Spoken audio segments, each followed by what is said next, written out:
പുനലൂർ നഗരത്തിലെ കച്ചേരി റോഡിൽ അടുത്തിടെ ഏർപ്പെടുത്തിയ വൺ വേ സമ്പ്രദായം അശാസ്ത്രീയമാണെന്ന് ആരോപിച്ച് AITUC, AIYF എന്നീ സംഘടനകളുടെ നേതൃത്വത്തിൽ വൺ വേ ലംഘിച്ച് പ്രതിഷേധ വാഹനജാഥ സംഘടിപ്പിച്ചു.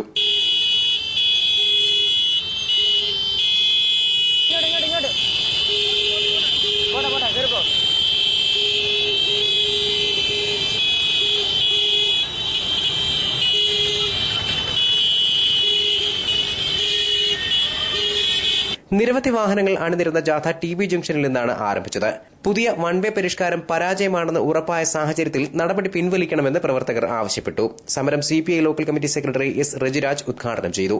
ജനമൈത്രി പോലീസും സംയുക്തമായി ആവിഷ്കരിച്ച് നടപ്പിലാക്കിയ കച്ചേരി റോഡ് വൺ വേ ആക്കിയ പരിഷ്കാരത്തിനെതിരായി പുനലൂരിലെ പൗരാവലിക്കിടയിലും വ്യാപാരികൾക്കിടയിലും മോട്ടോർ തൊഴിലാളികൾക്കിടയിലും യാത്രക്കാർക്കിടയിലും വലിയ പ്രതിഷേധം ഉയർന്ന സാഹചര്യത്തിലാണ് ഇതുപോലെ ഒരു ബഹുജന പ്രക്ഷോഭത്തിന് AITC നേതൃത്വം കൊടുക്കുന്നത്. ഏതൊരു പരിഷ്കാരവും കൊണ്ടുവരുന്നതിനോ പരീക്ഷണാർത്ഥം നടപ്പിലാക്കുന്നതിനോ ആർക്കും തന്നെയും എതിരഭിപ്രായമില്ല. എന്നാൽ ഒരു പരിഷ്കാരം പരാജയമാണ് എന്ന് കണ്ടാൽ ആ പരിഷ്കാരം കൊണ്ടുവരുന്ന ഭരണാധികാരികൾ ജനപക്ഷത്ത് ചേർന്ന് നിന്നുകൊണ്ട് ആ പരിഷ്കാരം പിൻവലിക്കുകയാണ് വേണ്ടത്.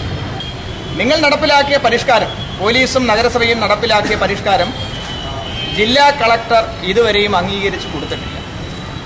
ആ സാഹചര്യത്തിൽ കൊണ്ടുവന്ന പരിഷ്കാരത്തിന് നിയമപരമായിട്ടുള്ള സാധുതയില്ല.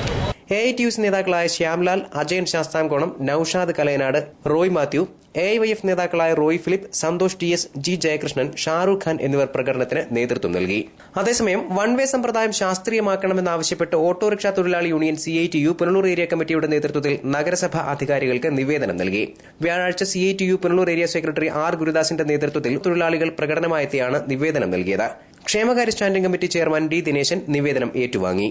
പുതിയ ട്രാഫിക് പരിഷ്കാരം മൂലം നഗരസഭയുടെ 7 നില ഷോപ്പിംഗ് കോംപ്ലക്സിന് മുന്നിലെ ഓട്ടോ സ്റ്റാൻഡിലെ തൊഴിലാളികൾക്ക് ഓട്ടം കിട്ടാത്ത അവസ്ഥയാണെന്നും ഇത് പരിഹരിക്കണമെന്നും ഇവർ ആവശ്യപ്പെട്ടു. നിവേദനം നഗരസഭ സ്റ്റിയറിംഗ് കമ്മിറ്റി പരിശോധിച്ച ശേഷം ട്രാഫിക് അഡ്വൈസറി കമ്മിറ്റിയിൽ ചർച്ച ചെയ്ത് തീരുമാനം അറിയിക്കുമെന്ന് D. ദിനേശൻ അറിയിച്ചു. News bureau, Punalur.